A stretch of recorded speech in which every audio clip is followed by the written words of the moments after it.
तो बच्चों, आज का टॉपिक हमारा है ह्यूमन रिप्रोडक्शन एंड हेल्थ।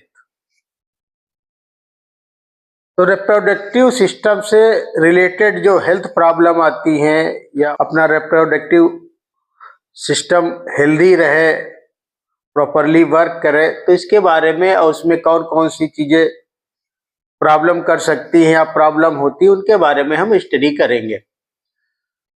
तो ह्यूमन रिप्रोडक्शन एंड हेल्थ, हमारी गवर्नमेंट ने 1951 में एक प्रोग्राम चलाया था RCH। तो हमारी गवर्नमेंट ने 1951 में ऑपरेशन चलाया, गवर्नमेंट की तरफ जो ऑपरेशन चला RCH, reproductive and child health care. तो इसमें गांव में, शहरों में बड़े बड़े पोस्टर लगाए गए और पंपलेट छाप के प्रचार किया गया। प्लस जो है हर इंडिविजुअल को जाके, घर पे जाके, गांव में जाके पब्लिक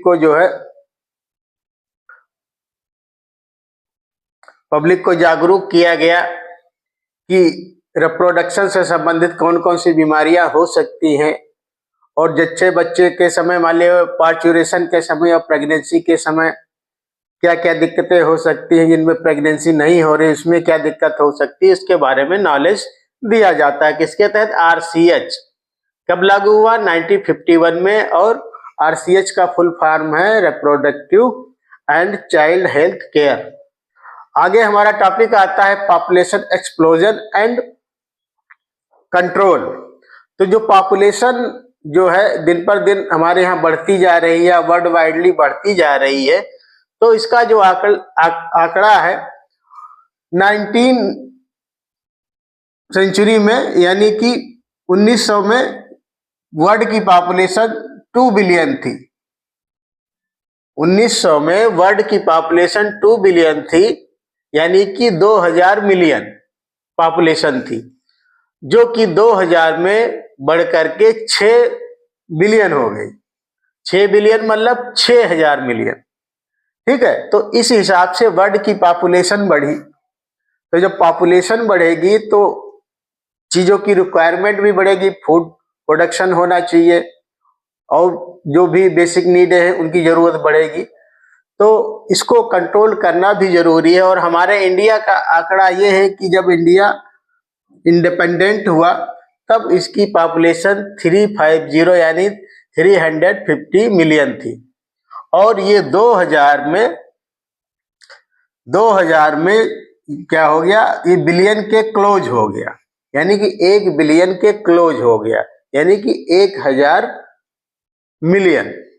और मई 2000 में ये क्या हो गया? 1 बिलियन को क्रॉस कर गया। मई 2000 का सेंसस का आंकड़ा है कि ये है कि मई 2000 में 1 बिलियन यानी कि 1000 मिलियन पॉपुलेशन को ये क्रॉस कर गया, इंडिया की पॉपुलेशन। और ये पर ईयर 1.7% बढ़ रही है। तो ऐसे 33 ईयर में ये इस पॉपुलेशन की जस्ट डबल हो जाएगी। तो इस पे कंट्रोल करना भी जरूरी है। अच्छा, ये पॉपुलेशन बढ़ने के कुछ कारण भी हैं, जैसे कि MMR यानी कि मैटरनल मॉर्टेलिटी रेट। तो मैटरनल मॉर्टेलिटी रेट का कम होना, यानी जो लेडी, पहले क्या होता था, लेडीज प्रेग्नेंट होती थी और बच्चे को जब बर्थ देती थी उस दौरान बहुत सारी डेथ हो जाती थी।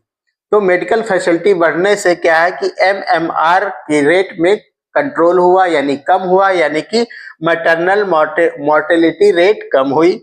और IMR इन्फेंट मॉर्टेलिटी रेट, अब ये पहले के दौर में क्या था, चूंकि मेडिकल सुविधाएं नहीं थी, डिलीवरी घर पे होती थी, हॉस्पिटल में नहीं हो पाती थी, सुविधाएं नहीं थी, तो इन्फेंट मॉर्टेलिटी रेट बहुत ज्यादा था। तो यानी कि बच्चे जन्म लेते थे लेकिन बचते बहुत कम थे। लेकिन जब ये फैसिलिटीज आ गई, मेडिकल सुविधाएं जब अवेलेबल हुई, तो उसमें क्या IMR में काफी गिरावट आई, इन्फेंट मॉर्टेलिटी रेट में काफी गिरावट है। इसके कारण भी पॉपुलेशन में काफी ग्रोथ हुई। तो इस पे कंट्रोल लगाने के लिए गवर्नमेंट ने बहुत सारे प्रोग्राम लॉन्च किए हैं और कुछ जो है इस पे कंट्रोल लगाने के लिए कुछ नेचुरल प्रोसेस है और कुछ जो है आर्टिफिशियल है, कुछ बैरियर के रूप में अपनाई जाती हैं, ठीक है, और कुछ नेचुरल है। तो उनके बारे में हम डिस्कस करेंगे।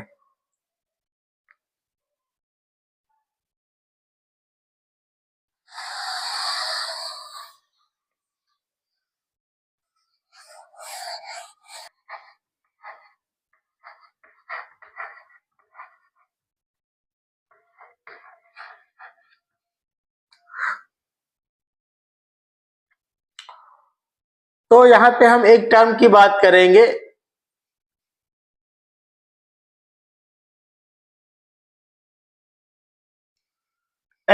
यहाँ पे हम एक टर्म की बात करेंगे एमनियोसेंटेसिस। एमनियोसेंटेसिस में ये होता है कि एमनियोटिक फ्लूइड होता है प्रेगनेंसी के दौरान, जो एमनियोटिक फ्लूइड होता है उसे फ्लूइड निकाल के हम जेंडर का पता लगा सकते हैं कि जो फीटस पल रहा है वो मेल है कि फीमेल है। तो इसकी वजह से क्या हुआ कि लोग जो है एमनियोसेंटेसिस कराने लगे और जेंडर का पता उससे लग जाता था कि मेल है कि फीमेल है। तो जब फीमेल फीटस होता था उसका एबॉर्शन कराने लगे और जो मेल फीटस जब होता था उसको जो है फीटस का डेवलपमेंट आगे प्रोग्रेस कर देते थे, यानी प्रेगनेंसी रहने देते थे, एबॉर्शन नहीं कराते थे। तो इस वजह से क्या होगा कि मेल और फीमेल का जो रेशियो है, जेंडर का जो रेशियो है वो बिगड़ जाएगा, ठीक है। तो इस पे गवर्नमेंट ने जो है एमनियोसेंटेसिस पे एकदम बैन लगा दिया कि जेंडर डिक्लेयर कोई नहीं करेगा, ठीक है। तो बच्चों एमनियोसेंटेसिस के बारे में आप समझो, एमनियोटिक फ्लूइड को निकाल के जेंडर का पता लगाना, मेल है कि फीमेल है, इस पे गवर्नमेंट ने बैन लगा दी।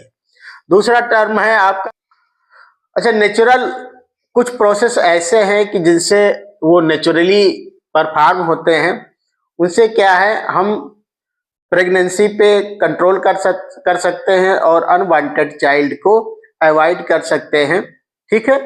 यानी कि प्रेगनेंसी अगर हम ये मेथड को अपनाते हैं तो प्रेगनेंसी के चांस नहीं होंगे। तो ये भी एक फैक्टर है कि जो पॉपुलेशन में कंट्रोल करने की बात आती है तो इससे भी पॉपुलेशन कंट्रोल होती है।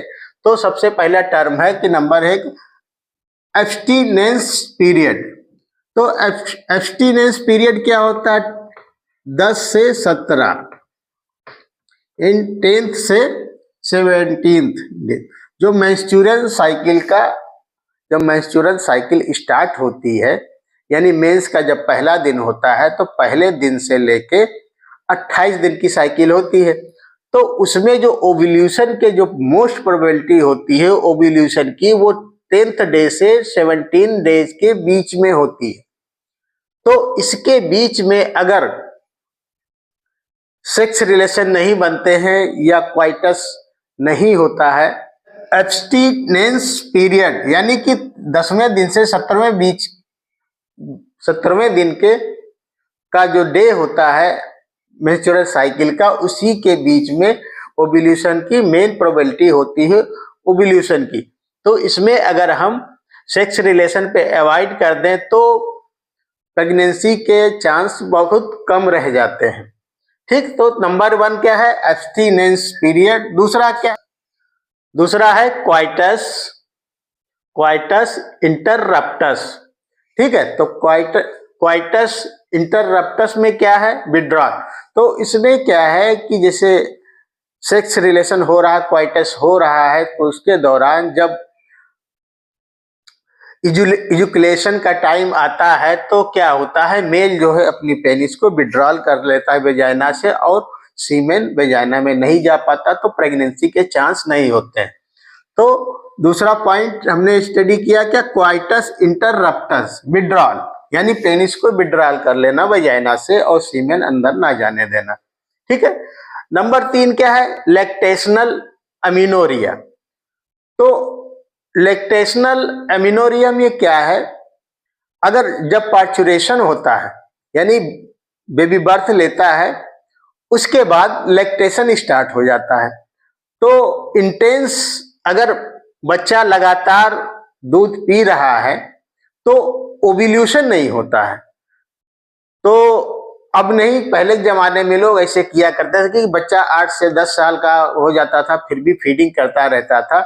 उससे क्या होता था कि जो है ओव्यूलेशन नहीं होता था और प्रेगनेंसी के चांस नहीं होते थे। तो ये भी एक स्टेप है नेचुरल की पॉपुलेशन इससे कंट्रोल की जा सकती है। लेकिन ये क्या है, लैक्टेशनल अमीनोरिया क्या है, 6 मंथ के लिए, कितने मंथ के लिए, 6 मंथ के लिए, 6 मंथ के लिए वैलिड माना जाता है कि 6 मंथ तक तो मानते हैं कि जो है प्रेगनेंसी के चांस नहीं है या ओव्यूलेशन नहीं होगा। ठीक है, उसके बाद ये सेफ नहीं माना जाता है। तो ये नेचुरल प्रोसेस है, क्या है, एब्स्टिनेंस पीरियड 10 से 10th डे से 17 डेज के बीच का जो मेंस्ट्रुअल साइकिल का डे है, इसके बीच में क्वाइटस अगर नहीं करते हैं तो प्रेगनेंसी के चांस नहीं होंगे, कंसीव के चांस नहीं होंगे। और क्वाइटस इंटररप्टस अगर सेक्स रिलेशन बनाते समय अगर इजुकुलेशन टाइम पे अगर आप पेनिस विड्रॉल कर लेते हो वजाइना से तो भी जो है प्रेगनेंसी के चांस नहीं, कंसीव फर्टिलाइजेशन के चांस नहीं है। तीसरा है लैक्टेशनल अमीनोरिया, यानी कि पार्चुरेशन के बाद बच्चे को फीडिंग लगातार अगर बच्चा कर रहा है तो 6 मंथ तक चांस है कि ओव्यूलेशन नहीं होगा। ठीक है, कभी कभी ये पीरियड एक्सटेंड भी हो जाता है लेकिन इसमें 100% श्योरिटी नहीं रहती है। ठीक है, ये तो हो गए नेचुरल की बात। अब दूसरी बात आती है बैरियर की। ठीक है, दूसरा फैक्टर क्या है, बैरियर। ठीक है, तो बैरियर ये है कि क्वाइटस के समय कुछ चीजें यूज की जाती हैं जिससे कि क्या होता है, फर्टिलाइजेशन के यानी स्पर्म जो है वजाइना में न जा पाए या फिर ओवम तक ना पहुंच पाए, तो उसके लिए कुछ चीजें इस्तेमाल की जाती हैं, जैसे कि नंबर 1 कंडोम। ठीक है, कंडोम में इसमें ब्रांड एक बहुत ज्यादा पॉपुलर हुआ, निरोध।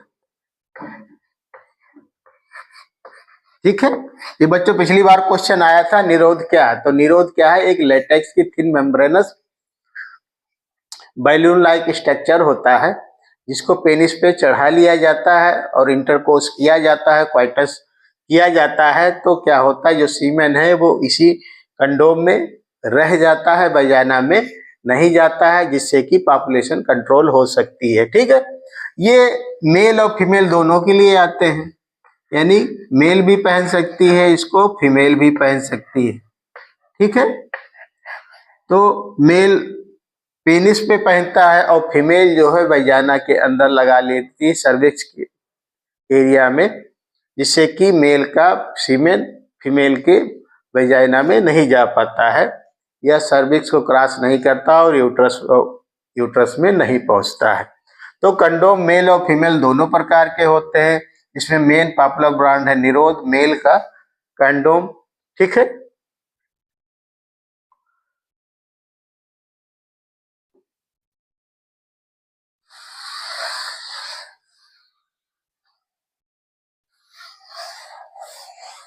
कंडोम के अलावा क्या है, डायफ्राम है, सर्विकल कैप है और वाल्ट है। ये क्या है, फीमेल इसको पहन लेती जिससे कि सीमेन वजाइना में या यूट्रस में या फैलोपियन ट्यूब में नहीं पहुंच पाता है। तो ये डिवाइस है, डायफ्राम है, सर्विकल कैप है, वाल्ट है, इसको फीमेल वियर करती है और जो है फर्टिलाइजेशन से इससे बचा जा सकता है और पॉपुलेशन पे कंट्रोल किया जा सकता है, जो कि अनवांटेड बेबी ना हो। ठीक है,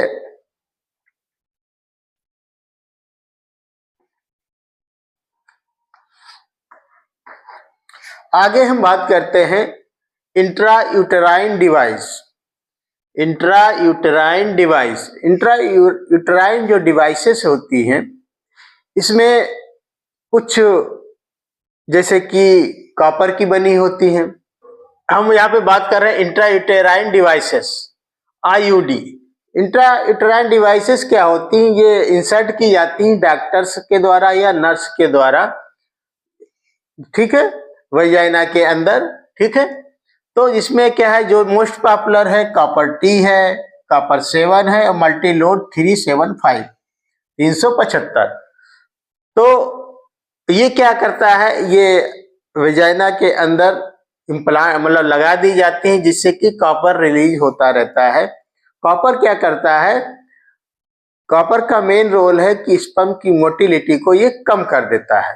तो जब मोटिलिटी को कम कर देगा तो यूट्रस को जो है स्पर्म क्रॉस नहीं कर पाएगा, यानी फैलोपियन ट्यूब में नहीं पहुंचेगा और फर्टिलाइजेशन नहीं होगा, यानी कि ये अनवांटेड प्रेगनेंसी को रोकता है। कॉपर 7 और मल्टी लोड 375 जो स्पर्म को फैगोसाइटिस द्वारा नष्ट कर देती हैं, और ये कॉपर आयन जो है इसकी मोटिलिटी को भी कम करना, जिससे कि फर्टिलाइजेशन के चांस ना के बराबर हो जाते हैं। अच्छा, ये तो कॉपर वाली डिवाइसेस होगी। दूसरी क्या है, इंट्रायूटेराइन डिवाइसेस हार्मोनल होती है। तो जो हार्मोनल डिवाइसेस होती है वो क्या करती हैं, तो बच्चों ये हम आईयूडी की बात करते हैं, हार्मोनल आईयूडी। ये क्या होता है, इंट्रायूटेराइन डिवाइस जो होती है इसमें हार्मोन्स लगा रहता है, हार्मोन्स जो है कंटिन्यू रिलीज होता रहता है, और ये क्या करता है कि यूट्रस को अनसुइटेबल बनाता है इम्प्लांटेशन के लिए, यानी कि इसमें इम्प्लांटेशन नहीं हो पाता है। और सर्विक्स हॉस्टाइल, तो जो सर्विक्स से एक म्यूकस सेक्रेट करता है जो कि स्पर्म पे अटैक करता है, यानी फैगोसाइटोसिस की इस प्रक्रिया को बढ़ा देता है, यानी कि सर्विक्स से म्यूकस सेक्रेट होगा और वो स्पर्म पे अटैक करेगा ये, ठीक है। तो ये सर्विक्स हॉस्टाइल और दूसरा टर्म है कि अनसुटेबल इम्प्लांटेशन, ये दोनों किसकी प्रॉपर्टी है, हार्मोनल इंट्रायूटेराइन डिवाइस की, ठीक है बच्चों। तो ये इंट्रा हार्मोनल डिवाइस की हम लोगों ने बात कर ली। और जो है इंट्रायूटेराइन डिवाइस दो प्रकार की होती है, एक तो कॉपर 7, कॉपर टी या मल्टी लोड 375, और दूसरा क्या है हार्मोनल। हार्मोनल क्या करता है, ये इसमें सर्विक्स हॉस्टाइल होता है, यानी कि सर्विक्स से म्यूकस सेक्रेट होता है, वो स्पर्म पे अटैक करता है और ये यूट्रस को क्या बनाता है, अनसुटेबल इम्प्लांटेशन के लिए तैयार कर, कौन, हार्मोनल आईयूडी, ठीक है। अब हम आगे बात करते हैं, ठीक है, आगे हम बात करते हैं ओरल कॉन्ट्रासेप्टिव की। तो बच्चों इसमें ओरल कॉन्ट्रासेप्टिव में जो टेबलेट दी जाती है वो मेन रूप से काहे की बनी होती हैं,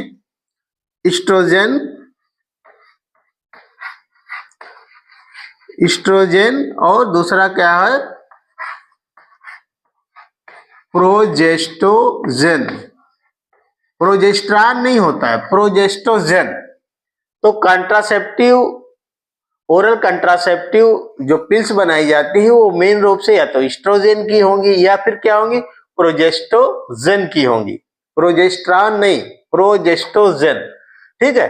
तो या तो ये इन पिल्स में क्या होगा, इस्ट्रोजेन होगा या प्रोजेस्टोजेन होगा, या फिर दोनों का कॉम्बिनेशन होता है, इस्ट्रोजेन और प्रोजेस्टोजेन का दोनों कॉम्बिनेशन में होती है। तो ये पिल्स क्या होती हैं, ये पिल्स क्या होती है 21 डेज तक खाई जाती है, 21 डेज, ठीक है, 21 डेज ये खाई जाएंगी, ठीक है। और ये खाना कब से स्टार्ट होती है, जो मेंस जब आता है, यानी कि मेंस्ट्रुअल साइकिल जब स्टार्ट होती है तो पहले से 5वें दिन तक क्या होता है, मेंस आता है, ठीक है। तो जब मेंस आता है तो उन्हीं पहले से 5वें दिन में किसी एक दिन से स्टार्ट करनी होती है और 21 डेज तक खानी होती है, ठीक है। तो ये ओरल कंट्रासेप्टिव की बात कर ली हमने, ठीक है।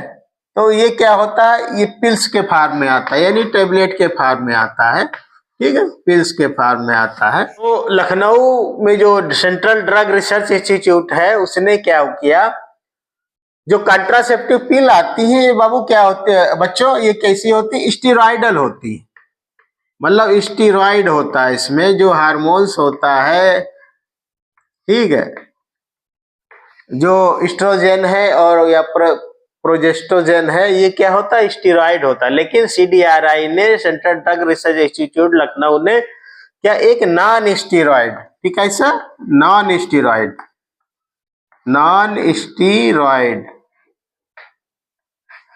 ठीक है, ये नॉन स्टीरॉयड पिल्स बनाई ओरल कंट्रासेप्टिव, जो कि इनको खाने से, ये वाली जो स्टीरॉइड वाली पिल्स हैं ये 21 डेज खाई जाती है, लेकिन जो CDRI लखनऊ की रिसर्च है वो क्या है, नॉन स्टेरॉइडल है और सहेली के नाम से आती है। ये क्या वीकली खाई जाती है, 7 डेज में 1 टेबलेट, यानी वीकली खाएंगे आप। ठीक है, तो ओरल कंट्रासेप्टिव टेबलेट खाने से कुछ नाजिया, वॉमिटिंग, ठीक है, कुछ और थोड़ी डाइजेस्टिव प्रॉब्लम हो जाती है, तो थोड़ी दिक्कत होती है। तो ये प्रोडक्ट आने से जो CDRI का सहेली, ये काफी पॉपुलर हुआ और प्रचलन में है, क्योंकि ये वीकली लेना पड़ता है, इजी होता है। ठीक है, तो बच्चों ये सहेली जो है क्या है, CDRI का प्रोडक्ट है और नॉन स्टेरॉइडल है। बाकी जो ओरल कंट्रासेप्टिव, जो एस्ट्रोजन और प्रोजेस्टेरोन के जो टेबलेट आती हैं जो स्टेरॉइडल हैं, ठीक है, और वो 21 डेज तक खाई जाती है।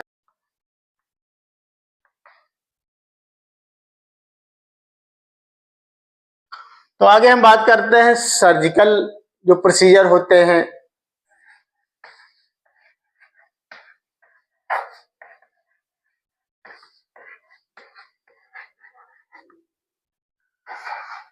ठीक है, तो लास्ट में जो मेथड आती है सर्जिकल की, तो सर्जिकल को, इस मेथड को हम क्या करते हैं, स्टेरिलाइजेशन भी बोलते हैं। इसमें क्या करते हैं, मेल में वैस डिफरेंशिया, यानी वैस डिफरेंशिया को कट कर देते हैं और उसको बांध देते हैं, जिससे कि स्पर्म जो है टेस्टिस से यूरेथ्रा यानी पेनिस में नहीं जा पाता है, यानी रुक जाता है। तो इसको हम, चूंकि वैस डिफरेंशिया को काटा जाता है, तो इसको हम क्या बोलते हैं, वैसेक्टोमी बोलते हैं। वैसेक्टोमी, वैस डिफरेंशिया को काटा गया यानी वैस को काटा गया, तो वैसेक्टोमी। और फीमेल में जो है, जो स्टेरिलाइजेशन का प्रोसेस होता है वो क्या होता है, फैलोपियन ट्यूब में होता है। ये जो फैलोपियन ट्यूब है इसको कट किया जाता है। तो चूंकि ट्यूब काटा जा रहा है, तो इसको हम क्या बोलते हैं, ट्यूबेक्टोमी। ट्यूबेक्टोमी, ठीक है, यानी कि ट्यूब को कट कर रहे हैं फीमेल में तो ट्यूबेक्टोमी, और इसमें वैस डिफरेंशिया को कट कर रहे हैं तो वैसेक्टोमी।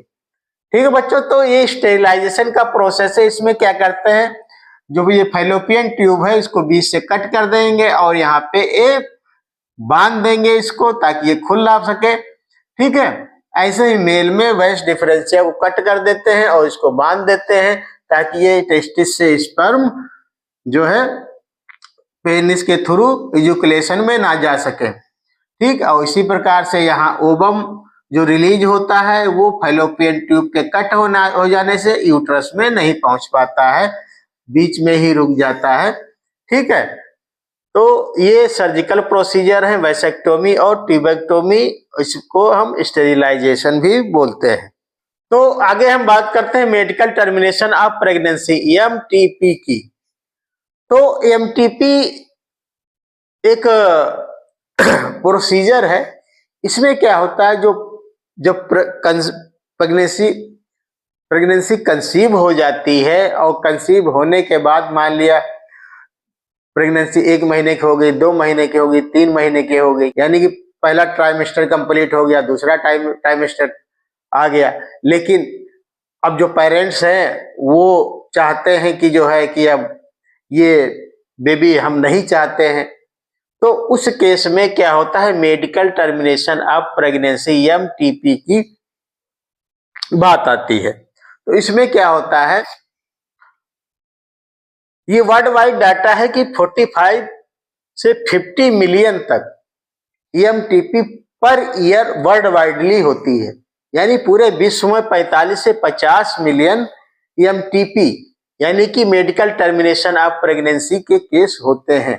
यानी कि जो अनवांटेड कंसीविंग होती है, प्रेगनेंसी होती है, उसको क्या वो करते हैं, MTP की जाती है, यानी कि उनको प्लेसेंटा सहित यूट्रस से निकाल दिया जाता है।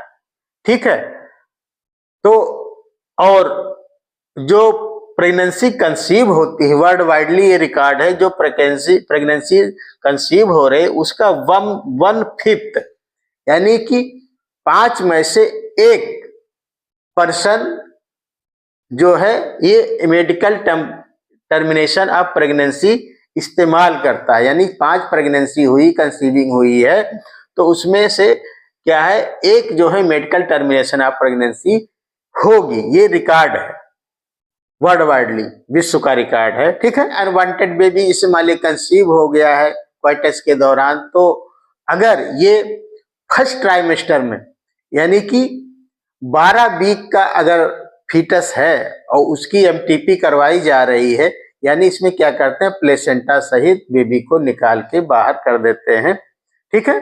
तो अगर फर्स्ट ट्राइमेस्टर कंप्लीट होने तक अगर ये एमटीपी करवाई जाती तो वो तो सेफ होती है, लेकिन अगर फर्स्ट ट्राइमेस्टर कंप्लीट हो गया है, दूसरा ट्राइमेस्टर स्टार्ट हो गया या तीसरा ट्राइमेस्टर स्टार्ट हो गया, तब अगर एमटीपी करवाई जा रही है तो वो मैटरनल के लिए बहुत घातक होती है, ठीक है। और मैटरनल यानी कि जो जिसने प्रेगनेंसी कंसीव की है उसकी जान जोखिम में पड़ सकती है। तो एमटीपी फर्स्ट ट्राइमेस्टर के बाद नहीं करानी चाहिए, ठीक है। वो प्रेग्नेंट लेडी के लिए नुकसानदेह होती है। और एमटीपी हमेशा एजुकेटेड और क्वालिफाइड डॉक्टर से ही कराना चाहिए। इसमें क्वैक्स और इलिटरेट लोगों के से नहीं कराना चाहिए, इससे क्या है, प्रॉब्लम बढ़ सकती है, ठीक है। सेक्सुअली ट्रांसमिटेड डिजीज, एसटीडी की बात हम कर रहे हैं। अगर इस पे शॉर्ट नोट लिखने को आ जाता है तो एसटीडी डिजीज कौन कौन सी हैं? माइडियासिस। तो बच्चों हम बात कर रहे हैं यहाँ पे सेक्सुअली ट्रांसमिटेड डिजीज की। तो सेक्सुअली ट्रांसमिटेड डिजीज जो होती है जैसे कि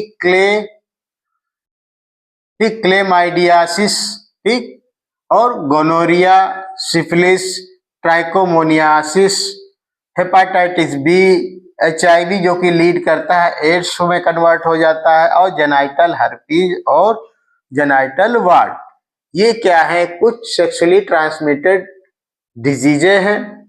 तो सेक्सुअली ट्रांसमिटेड डिजीज या फिर हम इसको वीडी बोले, वीडी मतलब वेनेरियल डिजीज, या फिर हम क्या बोल देते हैं, आरटीआई, ठीक है, आरटीआई। ये तीनों टर्म क्या है, एक दूसरे के सिनोनिम्स हैं। एसटीडी बोले, सेक्सुअली ट्रांसमिटेड डिजीज बोले, या वेनेरियल डिजीज बोले, या फिर आरटीआई यानी रिप्रोडक्टिव ट्रैक्ट इन्फेक्शन, ठीक है। ये तीनों चीजें एक ही के लिए इस्तेमाल किए, एसटीडी, वीडी और RTI, sexually transmitted disease, venereal disease या फिर reproductive tract infection, hepatitis B, AIDS और जेनाइटल हर्पीज। ये जो हेपाटाइटिस बी है और एचआईवी एड्स में जो कन्वर्ट होता है जेनाइटल हर्पीज, ये जो सेक्सुअली ट्रांसमिटेड डिजीजे हैं ये क्या है, नॉन क्यूरेबल है। और बाकी क्लेमाइडियासिस, गोनोरिया, सिफिलिस, ट्राइकोमोनियासिस और जेनाइटल वार्ड, ये अगर प्राइमरी स्टेज में पता चल जाती हैं तो ये क्योर हो जाती हैं, ठीक है। तो ये कुछ डिजीज की बात की हमने जो कि क्यूरेबल है और नॉन क्यूरेबल। ये नॉन क्यूरेबल है 3 डिजीज, हेपेटाइटिस बी, एचआईवी और जेनाइटल हर्पीज। और क्यूरेबल कौन सी, क्लेमाइडियासिस, गोनोरिया, सिफिलिस और जेनाइटल वार्ड। तो ये कैसे फैलती है, ये सेक्सुअली इंटरकोर्स से, जो अनसेफ सेक्सुअल रिलेशन बनाते हैं किसी अननोन पर्सन से, मान लिया उनको ये डिजीज है तो, और बगैर सेफ्टी के उसने सेक्सुअल रिलेशन बना लिए, क्वाइटस बना लिए, तो फिर क्या होता है, ये एक आदमी, एक पर्सन से दूसरे पर्सन में स्प्रेड हो जाती है। या जो लोग मल्टी पार्टनर चुनते हैं उनमें ये दिक्कत होती है। अच्छा, मोर वल्नरेबल जो एज होती है वो 15 से 24 ईयर की होती है, यानी इसमें जो यंग पीढ़ी के बच्चे हैं इनको थोड़ी नॉलेज कम है, ठीक है, या नॉलेज है प्रिकॉशन नहीं ले रहे हैं, तो जो मोस्ट वल्नरेबल एज है वो 15 ईयर से 24 ईयर तक के लोगों में ये होती है। ये कब होती है? इसे अननोन पार्टनर से, किसी अननोन पर्सन से आपने सेक्सुअल रिलेशन बना लिए, या फिर सेक्सुअली रिलेशन में एक से ज्यादा पार्टनर चुन रहे हैं। ठीक है, तो अगर ये चीज आपको हो जाती है, मान लिया कोई एसटीडी डिजीज हो गई या वीडी हो गई या आरटीआई हो गया है, तो अच्छे क्वालिफाइड डॉक्टर से मिलना चाहिए और उसका ट्रीटमेंट लेना चाहिए। फीमेल जो मैटरनल बॉडी है उससे फीटस में फैल जाता है। ठीक है, एक तो सेक्सुअली रिलेशनशिप से आएगा, दूसरा क्या होगा कि मैटरनल बॉडी से फीटस में, यानी जब पार्चुरेशन होगा उसे बच्चे में ये फैलता है। ठीक है, तो यही दो वजह होती है। और तीसरी वजह ये होती है कि सिरिंज शेयर करने से, जैसे जो कुछ लोग क्या होते, एक सिरिंज को कई लोग इस्तेमाल कर लें तो सिरिंज शेयरिंग से हो जाती है। निडल शेयर करने से फैलती है। दूसरा, ब्लड ट्रांसफ्यूजन से भी फैलती है। और मदर से बच्चे में, फीटस में फैल जाती है प्रेगनेंसी के दौरान या पार्च्यूरेशन के दौरान। और ब्लड ट्रांसफ्यूजन हो गया। और सर्जिकल इंस्ट्रूमेंट, मतलब सर्जिकल इंस्ट्रूमेंट जो कि मान लिया प्रॉपरली स्टेरलाइज नहीं है, उसको दूसरे पेशेंट में इस्तेमाल कर लिया, यानी सर्जिकल इंस्ट्रूमेंट से फैलेगा। एसटीडी को हम अवॉइड कर सकते हैं कि निडल शेयर से ये फैलता है, प्लस सर्जिकल इंस्ट्रूमेंट से फैलता है, ब्लड ट्रांसफ्यूजन से फैलता है, और इन्फेक्टेड पर्सन से सेक्सुअली रिलेशन बनाने से फैलता है। प्लस अगर मैटरनल बॉडी जो कि जिसमें फीटस बड़ा हो रहा है, डेवलप हो रहा है, तो मैटरनल बॉडी से फीटस में ये फैल जाता है, स्प्रेड होता है। तो ये हम लोगों ने बात कर ली एसटीडी की। ठीक है, और मोस्ट वल्नरेबल एज क्या है? 15 ईयर से 24 ईयर के बीच में। अवॉइड कैसे किया जा सकता है? अवॉइड ये किया जा सकता है कि अननोन पर्सन से सेक्सुअली रिलेशनशिप ना बनाए और एक से अधिक सेक्सुअली पार्टनर ना चुने। प्लस अगर ऐसी कोई कंप्लेन आपको आती है, पता चलता है कि मान लिए आपके जेनाइटल पार्टों में सूजन आ रही है, दिक्कत हो रही है, पेशाब करने में दिक्कत हो रही है, तो आप एक्सपर्ट डॉक्टर से मिलें, उनकी राय लें और मेडिकेशन लें। ठीक है, तो हमने ये एसटीडी की बात कर ली। तो बच्चों, इनफर्टिलिटी की हम बात कर रहे हैं। तो अगर कोई मैरिज कपल है जिसकी शादी हुई है और वो अपने बच्चे को जन्म देने में असमर्थ है, तो उसमें इनफर्टिलिटी हो सकती है। वो इनफर्टिलिटी मेल में भी हो सकती है, फीमेल में भी हो सकती है। लेकिन अपने इंडिया में क्या है, जैसे सपोज दैट किसी लड़के या लड़की की शादी हुई है और कोई संतान पैदा नहीं हो रही, कोई बेबी बर्थ नहीं ले रहा है, तो अक्सर दोष ये दिया जाता है कि इस लड़की में कमी है, यानी कि फीमेल को दोषी ठहराया जाता है। लेकिन जनरल सर्वे में, मतलब जब सर्वे किया गया तो पाया गया कि फीमेल में इनफर्टिलिटी के चांस थोड़े कम होते हैं, मोर देन मेल में। तो मेल में इनफर्टिलिटी ज्यादा पाई गई, किसकी अपेक्षा? फीमेल की अपेक्षा। ठीक है, तो अब जो इनफर्टिलिटी ये डेवलप होती है, किसकी वजह से बच्चों डेवलप होती है? नंबर 1, ड्रग्स, जो ड्रग एडिक्ट हैं। नंबर 2, कंजेनाइटल डिजीज हो गई है, कंजेनाइटल डिजीज हो गई। ठीक है, कंजेनाइटल डिजीज हो गई। नंबर 3 क्या हो गया? फिजियोलॉजिकल हो गया, फिजियोलॉजिकल। ठीक है, फिजियोलॉजिकल हो गया और साइकोलॉजिकल हो गया, साइकोलॉजिकल हो गया।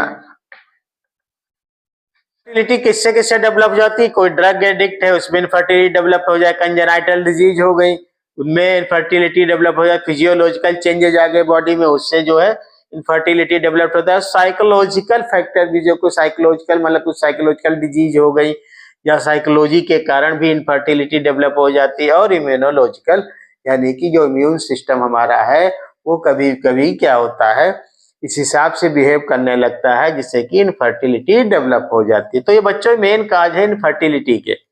ठीक है, तो ये इनफर्टिलिटी मेल में भी हो सकती है, फीमेल में हो सकती है, ज्यादातर मेल में पाई जाएगी। ठीक है, तो मेल में जो स्पर्म का काउंटिंग नंबर है बच्चों, स्पर्म का स्पर्म का जो काउंटिंग नंबर है वो कितना 40 से लेके 200 तक, ठीक है।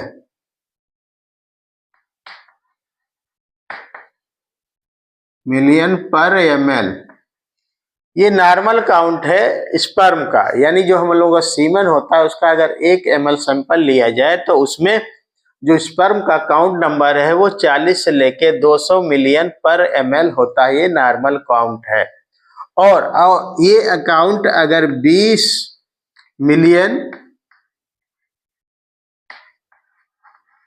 पर ml, अगर ये 20 मिलियन पर ml अगर सीमेन का सैंपल में अगर 1 ml सैंपल लिया जाए उसमें 20 मिलियन से कम स्पर्म है, तो ये जो स्पर्मिया हम कब बोलते हैं, जब स्पर्म एकदम एब्सेंट हो।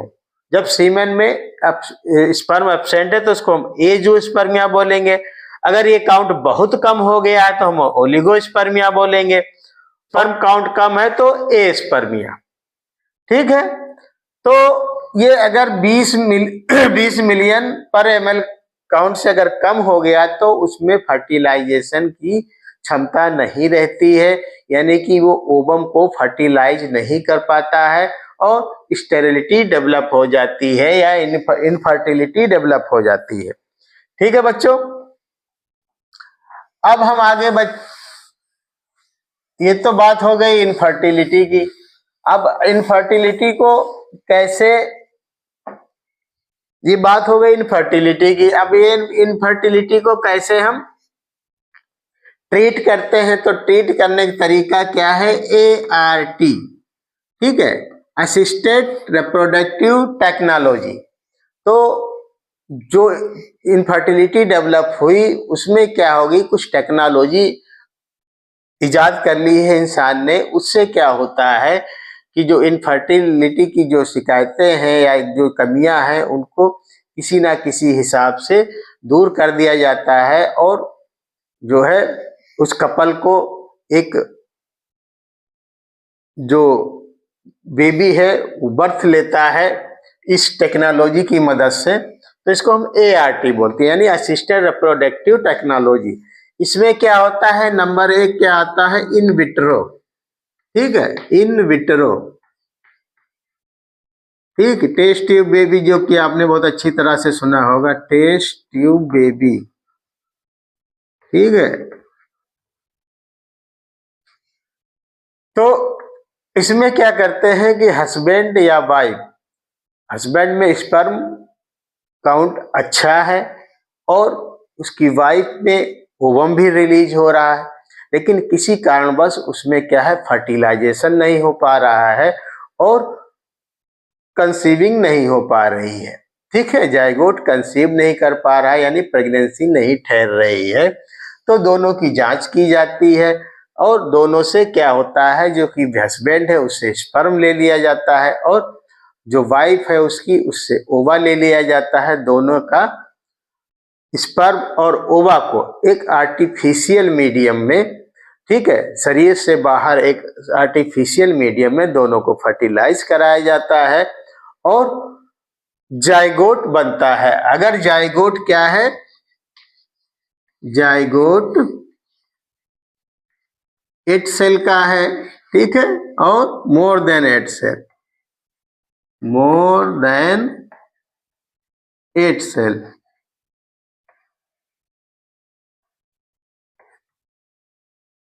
ठीक। तो जो इन विट्रो में जाइगोट बना, जाइगोट में डिवीजन हुई तो जो उसके बाद जो है जो एम्ब्रियो बना, अगर एम्ब्रियो जो जाइगोट डेवलप होके 8 सेल का एम्ब्रियो जो बना, अगर वो 8 सेल तक का है, यानी कि 8 सेल तक का अगर है, तो उसको हम कहाँ इंसर्ट करेंगे, उसको करेंगे फैलोपियन ट्यूब में, यानी कि जिप्ट, ठीक है। इसके लिए टर्म ये होता है जिप्ट। जिप्ट का मतलब ये है कि जाइगोट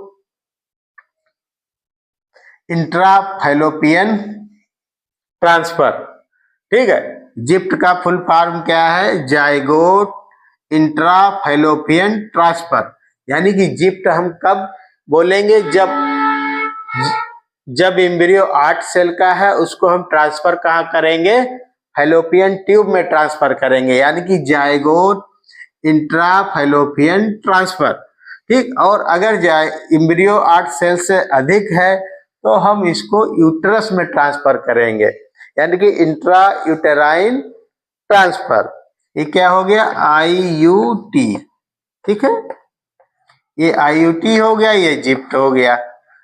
तो जिप्ट क्या है, जायगोट इंट्रा फैलोपियन ट्रांसफर। और अगर ये जायगोट यानी कि एम्ब्रियो आपका 8 सेल से ज्यादा है तो उसको हम इंट्रा यूटेराइन ट्रांसफर बोलेंगे। ठीक है, IUT का अगर फुल फॉर्म होता है तो क्या वो लिखोगे आप, इंट्रा यूटेराइन ट्रांसफर। और जिप्ट का फुल फॉर्म क्या है, जायगोट इंट्रा फैलोपियन ट्रांसफर। यानी कि जो एम्ब्रियो है 8 सेल से कम है तो उसको फैलोपियन ट्यूब में ट्रांसफर करेंगे, और अगर 8 सेल से ज्यादा है तो यूट्रस में ट्रांसफर करेंगे। वहां पे ये इम्प्लांट हो जाएगा और डेवलप होके फीटस बनेगा और नए बेबी को बर्थ देगा। तो ये तो बात हो गई जब मेल और फीमेल दोनों में क्या है, स्पर्म काउंट नॉर्मल है, ओवा रिलीज हो रहा है, या फिर मान लिए फीमेल में ओवम बन रहा है, मेल में ओवम नहीं बन रहा है तो हम डोनर का ले लेते हैं। और मान लिए स्पर्म नॉर्मल है, ओवम नहीं बन पा रहे हैं तो हम डोनर का ओवम ले लेते हैं। तो इसमें क्या होता है, इन विट्रो कंडीशन में फर्टिलाइज करा के उसको हम ट्रांसफर करते हैं या तो फैलोपियन ट्यूब में या फिर यूट्रस में। ठीक है, तो ये बात हो गई आपकी एक ART इन विट्रो यानी टेस्ट ट्यूब बेबी की। ठीक, और कभी कभी क्या होता है कि ये मान लिया कि फीमेल जो है ओवम तो रिलीज कर रही है लेकिन उसमें कंसीविंग नहीं हो रही।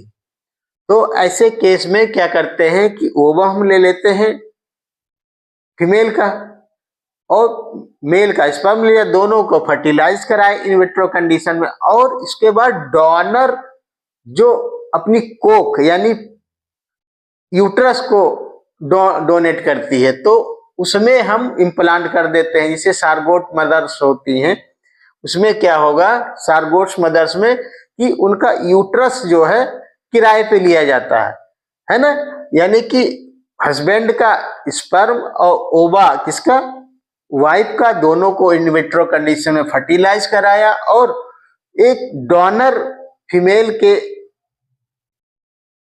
यूट्रस एक डोनर फीमेल के फैलोपियन ट्यूब में ट्रांसफर कर दिया। यानी जहां जो सारगोट मदर्स अपना यूट्रस का रेंट लेती हैं या सहयोग करती हैं तो इनको सारगोट मदर बोलते हैं, जो कि यूट्रस ठीक है में प्रेगनेंसी कंसीव करती हैं। ठीक है, तो जिप्ट की ट्रांसफर की ये भी मेथड है कि जो कपल प्रेग्नेंट नहीं कंसीविंग नहीं कर पा रहे हैं तो इसमें क्या होता है, सारगोट मदर अपना रोल प्ले करती है और यूट्रस को भाड़े पे देती है, किराए पे देती है। ठीक है, और बच्चा पैदा करके वो पेयर जो कपल है उसको दे देती हैं।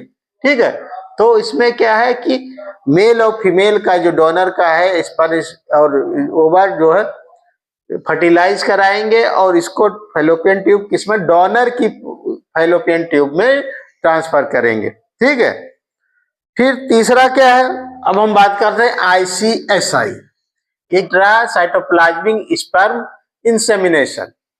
ठीक है, तो इंट्रासाइटोप्लाज्मिक स्पर्म इंसेमिनेशन, हाँ तो ICSI जगह है इंट्रासाइटोप्लाज्मिक स्पर्म इंसेमिनेशन। तो इसमें क्या होता है, जिन मेल्स में स्पर्म काउंट बहुत कम होता है इजुकुलेशन के टाइम पे, ठीक है, तो वो ऐसे में क्या होता है कि इनके स्पर्म ओवा को फर्टिलाइज नहीं कर पाते। तो हम क्या करते हैं कि जो है स्पर्म मेल से स्पर्म लेकर ओवा को स्पर्म को डायरेक्ट ओवा में इंजेक्ट करते हैं, फर्टिलाइजेशन कराते हैं। तो हम इसको क्या बोलते हैं, इंट्रासाइटोप्लाज्मिक स्पर्म इंसेमिनेशन। ठीक है, ये हमने बात की ICSI की, इंट्रासाइटोप्लाज्मिक स्पर्म इंसेमिनेशन की। ठीक, अब हम आगे बात करते हैं आर्टिफिशियल इंसेमिनेशन की। तो आर्टिफिशियल इंसेमिनेशन में क्या होता है, वजाइना में सीमेन को इंसर्ट किया जाता है।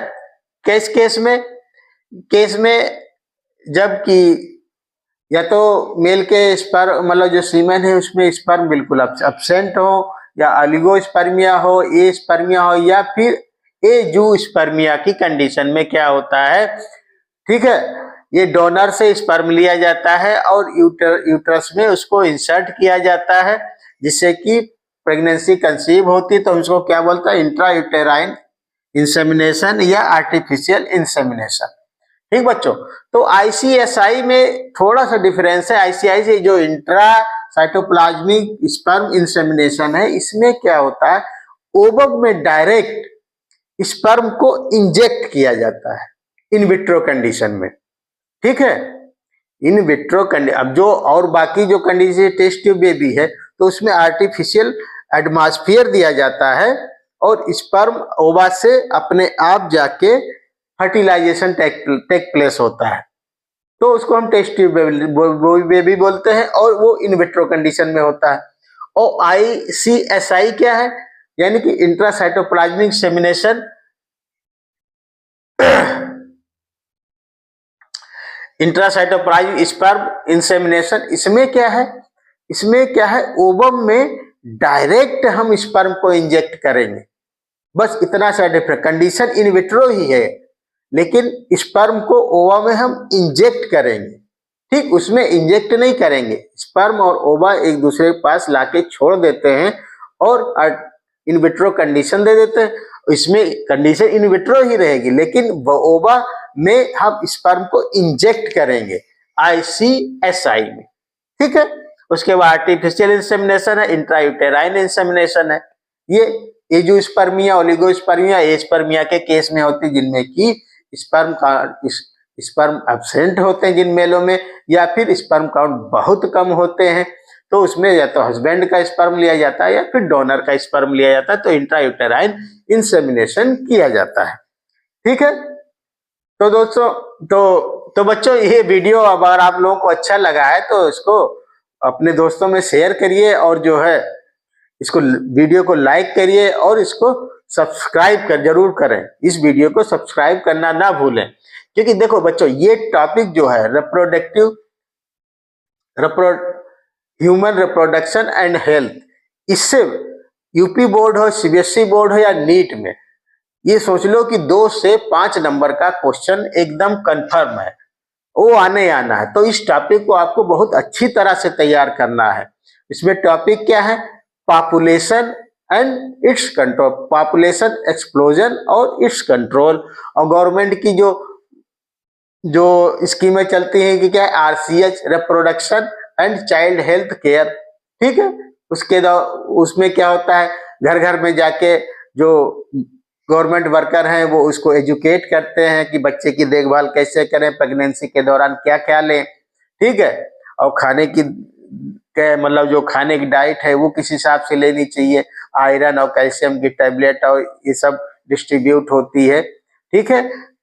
सरकारी एम्प्लॉय द्वारा पोस्टर और बैनर लगाए जाते हैं, जैसे कि हम दो हमारे दो, ये गवर्नमेंट ने स्लोगन निकाला है कि जो है हमको 2 से ज्यादा बच्चे जो है पैदा नहीं करने चाहिए, उनको बर्थ नहीं देनी चाहिए, 2 बच्चे सफिशिएंट है, स्लोगन हम दो हमारे दो, ठीक है।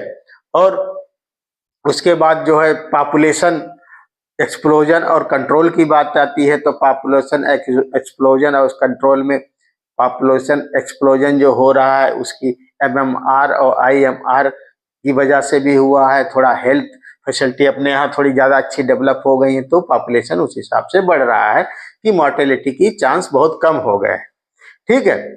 और उसी में कुछ नेचुरल प्रोसेस हैं, जैसे नेचुरल प्रोसेस में क्या है, एब्सटिनेंस पीरियड जो 10 से 17 दिन का टाइम होता है, इसके बीच में अगर हम कोइटस या सेक्सुअल रिलेशनशिप ना बनाए तो जो है प्रेगनेंसी की चांस कम होते हैं। और दूसरा क्या है, क्वाइटस इंटररप्टस, तो अगर हम सेक्स करते समय अगर जब हम एजुकुलेशन टाइम पे आए और अपने पेनिस को बाहर निकाल लें, एजुकुलेशन बाहर हो, तो प्रेगनेंसी के चांस नहीं होते हैं। तीसरा है लैक्टेशनल एमेनोरिया, यानी कि जब पार्चुरेशन होता है उसके बाद मेमोरी ग्लैंड में दूध बनने लगता है, अगर फीडिंग बच्चा लगातार कर रहा है, तो अगर इंटेंस फीडिंग हो रही है तो क्या है, ओव्यूलेशन के चांस कम रहते हैं, ठीक है। और उस दौरान प्रेगनेंसी के चांस बहुत कम होते हैं। ये 6 मंथ तक तो सेफ है, उसके बाद थोड़ा रिस्क हो जाता है। तो इसको जो